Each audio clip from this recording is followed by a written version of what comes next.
Hello my dear students, welcome back to my class. In the series of learning programming in C, in the previous video we have discussed about files. We saw the introduction to files, what is file, why we require file, and we saw the different operations that what we can perform on files and the different types of files. Well, in today's video we will see how to create a file using the file pointer and what is the usage of the file open function. So those who are new to my channel, please subscribe to my channel and click on the bell icon so that you can get the notification of all the new videos. Watch the video till the end, do not skip the video. And if you like the video, please click on the like button and share the video to all your friends. File pointer and file open function. First of all, what is a file? So file is nothing but it's a stream of characters. So it's a stream of characters and we handle this file in such a way that we can store huge amount of data. See, every time giving large amount of data from the console to a program is quite difficult. So if the program is requiring large amount of data, every time giving that large amount of data from the console is quite complex. So what we do, we store that data into a file. And every time we execute our program, we take the data from the file and we write the data into the file. And how we can do this? So for that, we have to understand how to create a file, how to open a file.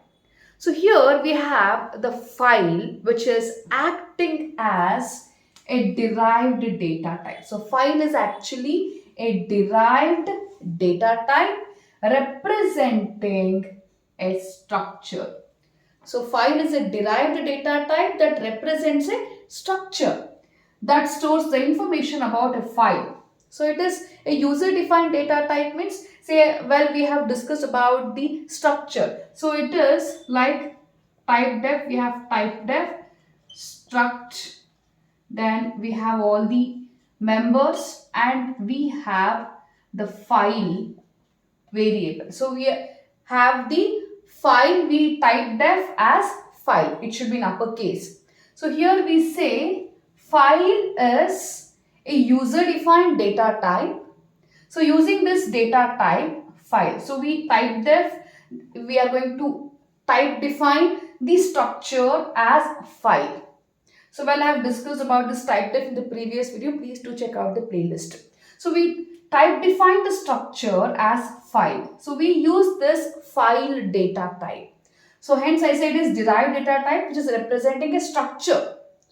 And this structure stores some information. So we have some members which stores the information about the file. So what is that information? It is like the location of the file buffer. It is the current position, read or write action that what we are performing, end of the file status, all these things. So it is a derived data type. It is representing a structure that can store the details about a file. So we use this user defined data type to create a file and we create a variable of this user defined data type. So we create a variable of this user defined data type but not a normal variable. We have to create a pointer variable. So we must have a pointer variable of this user defined data type.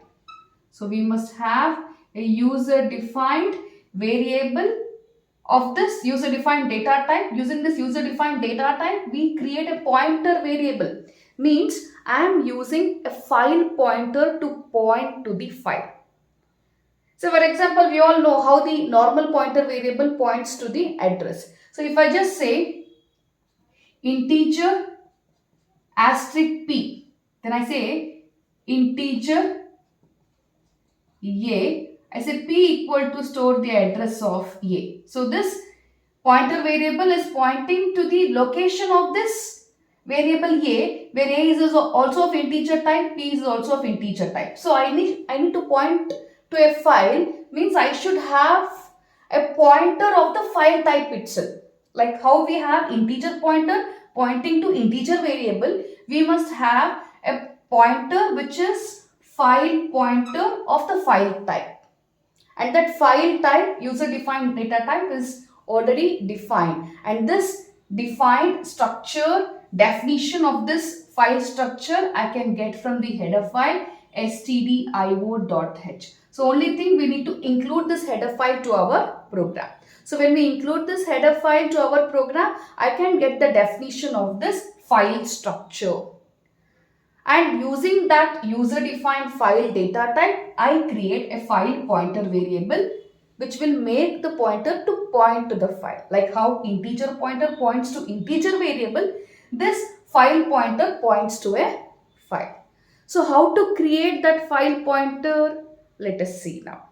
We have to have the user defined data type, that is file data type, and a pointer variable of that. So here when I say file, that should be in uppercase, file followed with this pointer variable. You can have the variable name, any variable name, but it should be a pointer variable name. So I am just giving asterisk file pointer, FP.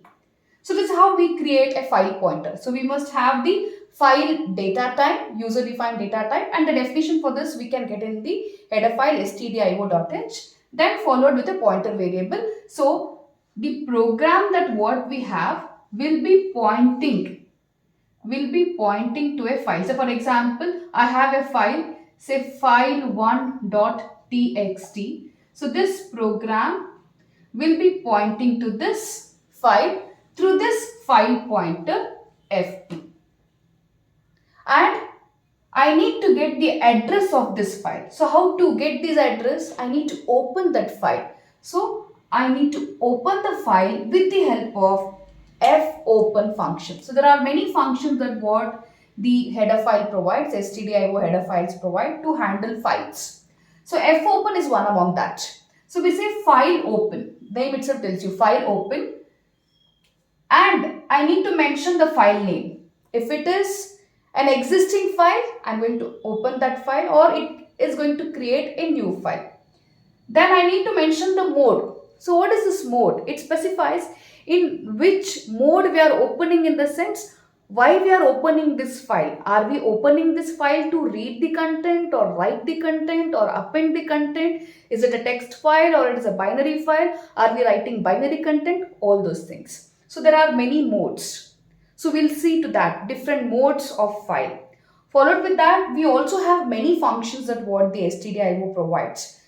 fopen is one among that. So what we say, we open the file with the respective mode with the help of this file pointer.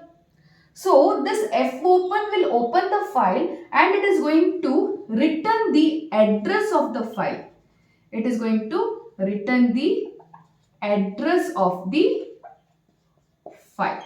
So that address will be held by this file pointer. So in my program, I will have a file pointer which will be having, say, address something like 100. So this file pointer will be pointing to this file. And the arguments of fopen says, open this so-and-so file name with so-and-so mode. So I just say the file name is file1.txt and mode I can say it is read mode. So this is how we open a file. Let us see a small example of this. Say fp file pointer equal to fopen, open the file. Which file? File1.txt in W, means it is write mode. So I am opening the file in write mode. So if it is an existing file, that file gets opened and the address of that file will be held in file pointer. So in my program, this file pointer will be pointing to this file and I open that file in write mode. If it is a new file, then a new file will be created and the address of that will be held in referred by fp. So the reference of that, the address of that will be stored in this file pointer. So I can write the content, write the data into that file. So which are all those modes and what are all the functions we have? So there are different modes. So we need to know about those modes. How to open the file exactly in the program, how we can point to that location and write the content. So for that, we have to understand a complete program. So in the next coming video, we will be learning the different modes, the different functions, the remaining functions that what we have to handle the files, and a complete program. So stay tuned to my channel. So we will be seeing the complete program of this file. That's all for today's video. See you in the next video. Till then, take care. Bye-bye.